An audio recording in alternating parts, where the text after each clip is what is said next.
Well, Katie, welcome to the show. It is great to visit with you. I'm happy to be on here. My pleasure. So you're joining us from Arizona? Yep, Phoenix, Arizona. Okay. We gotta get you guys back on the red side of things here for the next election. I don't believe for 1 second that we're blue. You cannot convince me that we are blue. So Well, it's so many Californians moving in, much like where I live in North Texas. It's I know that's a big thing where you are too. oh yeah, my whole entire street. It used to be all people that I've grown up with, and one by one, they're getting bought out by these California contractors, and then all of the homes are being turned into Airbnbs, which it's now just a party street. So yeah, yeah, I've walked outside a few times with my gun, just sick of it. So an image of you popped up on my Instagram search tab, just like randomly, and it was a shirt that kind of got my attention, and it said, and you're holding an AR, and the shirt said "Stop being poor." So, which I laughed at. But what was the message there? What was the meaning behind that shirt? So obviously I'm very pro-Trump.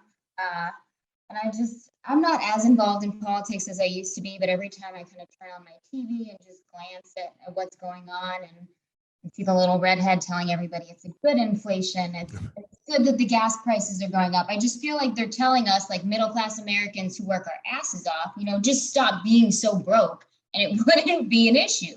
Right. If you guys could just afford the prices that we're inflicting on you, you'll be fine. So yeah, it was just kind of a play on that, because I just feel like, how is it a good inflation when the people who work for a living 9 to 5 and need those jobs can't afford to put food on the table? How are you going to tell us it's a good inflation? So Right. it's just my way of picking fun of that.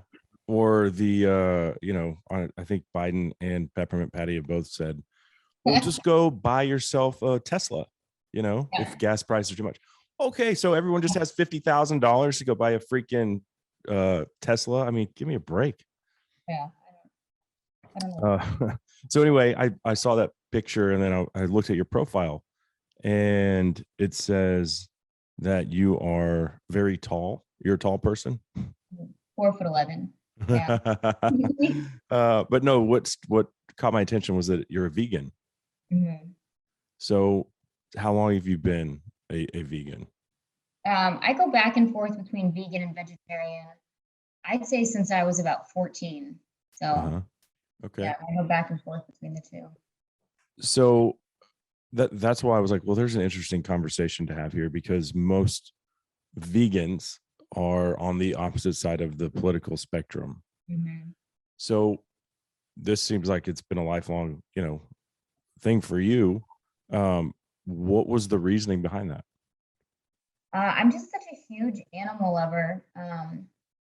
And I made a decision when I was younger, not really knowing why I wanted to go vegetarian. And then the older I got, I just stuck with it. And then also I'm a nurse. I started out with lung transplants and telemetry, and I just saw the effect that, a piss poor diet has on your body and where you end up. And I just kind of decided I'm going to stick with this. And yeah. My parents are also diehard conservatives, they are very old school conservatives. Like, you can't tell from here, but I'm covered in tattoos. Right. Like, they're the type of conservative who they tell me, people probably look at you different when you walk down the street because of those. Like, they're just so old school. They don't swear. And they eventually converted to veganism too when I did it. So wow. Okay. Yeah. So do you know a lot of other gun-toting, tatted up conservatives that are also vegans? Because I'm out of that circle. I don't know. No. I don't. Yeah, no. And most of the vegan restaurants here, so they're in Central Phoenix, and our Central Phoenix and downtown Phoenix area have just completely been taken over by these little hipsters. These kids who walk around, they look like they could be an Antifa easily. And that's pretty much the vegan scene is left-wing, radical. Yeah. Anti-hunting. Oh yeah. So what is that? What is the dating life like on something like that? Would you date a meat eater, or do you have to? You do. Okay. Yeah. Okay. If if a hipster guy were to ask me out, it probably wouldn't go well. Right.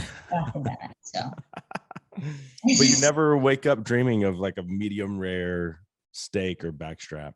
I honestly I don't remember what it tastes like. Huh. It's been so long. It's been a long. I became vegetarian. I was 14. It's been a lot of years since then. So Yeah. I don't even remember what it tastes like, and I can't really miss something that I don't Hmm. remember. So So what do you do as far as getting enough like protein? You seem like you're an active, fit person. I do. That's the thing. I'm vegetarian right now, so I've incorporated eggs back in. Uh-huh. Yeah. So I do that. I'll do cheese. I used to do a lot of tofu, and then I just woke up one day and my body decided we weren't gonna do soy anymore. So Uh-huh. it's fun how the older you get, the less food your body wants to tolerate. So it's just Yeah. a fun part of getting old. So have you ever or do you know who Dr. Sean Baker is, the carnivore diet guy? I do not. You don't? Okay. But you've heard of people just eating 100% meat, Yeah. like going and like saying that ailments have long-term ailments, joint pain, all this stuff, they've been healed by that diet. Yeah. So, but and you said a crappy diet. I don't know if that's really a crappy diet or if you mean like more like, hey, you eat Taco Bell 3 times a week kind of stuff. But I don't know, it's interesting the human body. Veganism works for you, or right now you're vegetarian, and Mhm. then on the other side, people only eating meat like Yeah. religiously, nothing else, and it's working for them. Uh, so there's a mystery there. Everyone's different. Yeah, and that's something that I found with I have a few other friends who are vegan and they are very left-wing. And they're not necessarily the kind that'll sit at a table with somebody eating meat and not tell them about how wrong it is that they're eating meat. And that's the thing I can't stand. Like, if somebody's going to eat meat, just let them do their thing. I really don't care what somebody else eats either way. It doesn't affect me. Mhm. So, but yeah. So what is your take on hunting? I mean, I don't hunt. I don't have an opinion on it either way. I was in a situation. I don't know if you're familiar with Tactical Carl. He's on Instagram. He's a sheriff out of Houston. Uh-huh. He's my buddy. I was down training with him on his range in Houston, and there was this boar. I kid you not, had to be about 350 pounds. Just started ramming towards us. And in that instance, I was fine with the fact that my buddy shot him. Uh-huh. That was absolutely fine with me because it was him or us, and I'm definitely not going to take that guy on. So yeah, that was fine. But would I go out looking for pigs to shoot? I mean, no. But Right, but so you don't have a problem with it, and you probably understand the value of the money that hunters raise that goes back into conservation. And it's a weird thing to say, I love killing animals, but really at the end of the day, I'm making sure these animals are here for my kids, the next generation, and that yeah, these wild places stay wild. I don't think anybody loves wildlife as much as people who are out there invested in it, sportsmen and women. um, Obviously your take on it is a little different, as more of the animal loving side of thing. yeah, But you're like we said earlier, you're unique in that, yeah, you're not the anti-hunting screaming, how loud can I yell over you, typical vegan that wants to tell you about why they're a vegan. That's why I've always been rubbed the wrong way by vegans, is they always want to throw it in my face, yeah. which is it's major turn off. What was I heard a joke once? It was just like, how do you know Oh, hey, hold on. Can you turn your microphone up? oh It just was cutting out there a little bit. It got real quiet. yeah. Can you hear me now? Yeah. Uh-huh. Okay. So tell me the joke. Okay. Yeah, this computer is old. It just said like, how do you know somebody in the room is vegan? Easy, they'll tell you. Like, because normally like when somebody's vegan, they announce it like, oh, I'm vegan. I don't eat meat. I don't eat dairy, and it's just like I don't give a shit. Who knows? Right. Right. But So how many guns do you own? I have maybe like 12 now. I just got a new one finished yesterday. I'm very Okay. excited about. Yeah. And what caliber is that one? So it's an AR from Gun Tech. They did the upper for me, and it's a special like unicorn design. We are converting it into a 22. And I just applied for my first suppressor. Actually, I'm very excited. It matches the gun perfect, and Nice. it'll be my first one. And I heard that the weight right now is nothing like it used to be. So I I'm got hoping it my goes quick. first one last year, or Really. first two, and it only took about 6 months. So Oh, yeah. I heard it's even shorter than that now. I like down Oh, to it's 90 awesome. days. Yeah. So Yeah. These year and a half waits. I think that's why a lot of people put it off for so long. It's like, yeah. give it to Yep. me now. So, Yeah, exactly. The instant gratification. mhm. So what is your favorite gun to shoot? Oh, All of them? yeah, yeah. I don't know. Have you ever been out to the range 702 in Vegas? Mm-mm. So it's like one of the few ranges where you can shoot a 50 cal indoors, and they've got a Barrett. My friend, she runs it, so I go out there quite a bit, and that's my favorite gun to shoot. And everybody always comments when I post about it, like, "Why would you shoot a Barrett indoors? What a waste!" And it's just like it's actually a lot of fun, and it's a cool range. They got a lot of fun guns to shoot and a lot of full auto. So, but the Barrett 50 cal, that, Awesome. yeah. I wonder And what I'm tiny, so it knocks me back a shit ton. So I yeah, wonder what a single round for that gun costs these days. I wouldn't even want to know. It's probably like $5, maybe more. I don't know. Yeah. So tell me, what is you're a nurse, that's your day job. But you also have 72,000 followers on Instagram. What is your goal with your Instagram page? I didn't really have a goal when Mhm. I made it. It was just something kind of due in 2020. I got off Facebook.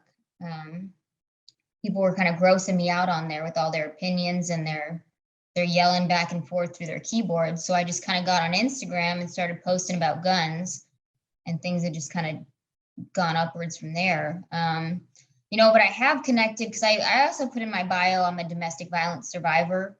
Mhm. And so that has helped me find a lot of other women through Instagram across the country who are also domestic violence survivors, and that's why I got into guns and shooting. And so it kind of helps me find them. And so I guess the goal, just to kind of educate women about what owning a gun has done for me, as far as like giving me my sense of power and control back, and how you put you really, as a female nowadays, like you really put yourself in a victim role if you walk around and you're not armed. Some of these dudes are just wackadoos. Right. Yeah. Yeah, and I just choose not to be in a victim role, and so just being able to talk to other women and educate them is Well, where I I'm can at. say my wife is not a survivor of domestic violence. I have not hit her yet, so that's good for her. But no, she got her purse stolen from her at a Target parking lot, and she's just pushing the cart to her car, gets her purse jacked, and I've this was like 5 years ago. Can't get her to carry. She's still afraid of guns. So I don't know how to push that envelope. She clearly doesn't want it, but I'm just like, how do you got your purse stolen from you? Literally, what was right there next to you. Yeah. It could have been Imagine if worse. They could have had a gun instead of just running by and snatching it and jumping in the getaway car. But I don't know. I think there's a lot of women out there who are just like my wife, but I wish they were more like you. Not on a survivor, but just would be more comfortable with guns. And I don't know. Some people are just scared of them. Yeah. And You know. and a lot of conversations I have with women out here, because we are a border state, things do happen, especially in Arizona. Child trafficking, human trafficking, it's a problem here. Yeah. And I always say to women who are anti-gun, like, what are you going to do when it's your kid? Like, who cares about your car? Who cares about the bag? Like, what are you going to do when it's a kid? The cops aren't going to get there before they completely take off with your 2-year-old. So what's your Right. plan? What are you going to do? You have no ability to protect your family. Mm-hmm. Mm-hmm. That's just insane to me. I don't know. I wish he would stay strapped, but it's I think people are afraid of things they're not familiar with, and Yeah. she'll shoot it once in a while, but has no interest. And I think when our kids were younger, which you're saying, what are they gonna do when they steal your 2-year-old? Yeah. And her mindset is like, well, I don't want a gun that my 2-year-old could get accidentally get their hands on. So I don't know, but the kids are older now. They're 9, 7, and 7, and they are. I mean, I leave guns laying around, and they know what they are. Yeah. It annoys my wife, but the kids are very well versed in the fact that guns will kill you. You do not ever touch one. If you see it laying around, never ever touch it unless I am there with you and have told you that it's okay to touch it. But it's not my kids that I'm worried about. It'd be, someone else's kid. That Mhm. I would say most of the kids in our neighborhood, their parents aren't big hunters or Second Amendment supporters or passionate gun enthusiasts. So who knows what their kids are aware of as far as gun safety? Probably not much. Yeah. Okay. Let's see here if I have anything else for you. Oh yeah. So one other thing is you're also sober. Hmm. How many years or have you been sober?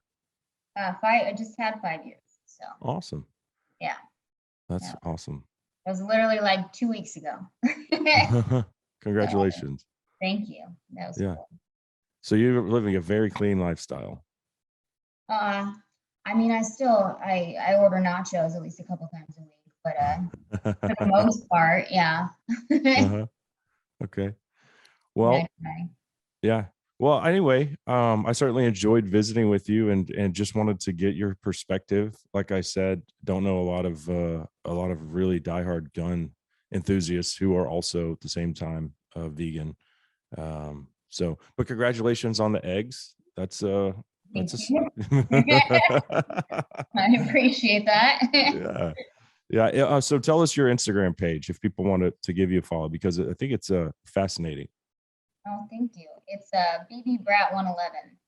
BB Brat 111. Okay. Yeah, it's actually 'cause people ask me where I got that from. It was my first AOL username that my dad made for me back when Cool. AOL was our jam. Yeah. Yeah. Well, and I also want to say thanks because I I'm pretty hardcore like anti-vegan, and it's from what I just told you, that mindset of all the ones Yeah. I know just scream it at me.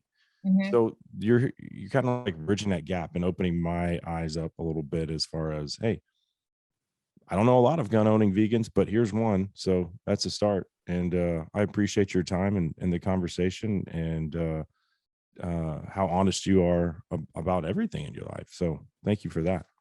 Yeah. Awesome. Thanks for having me on. All right, Katie. Well, thanks again. I appreciate it. Take care. All right. Bye.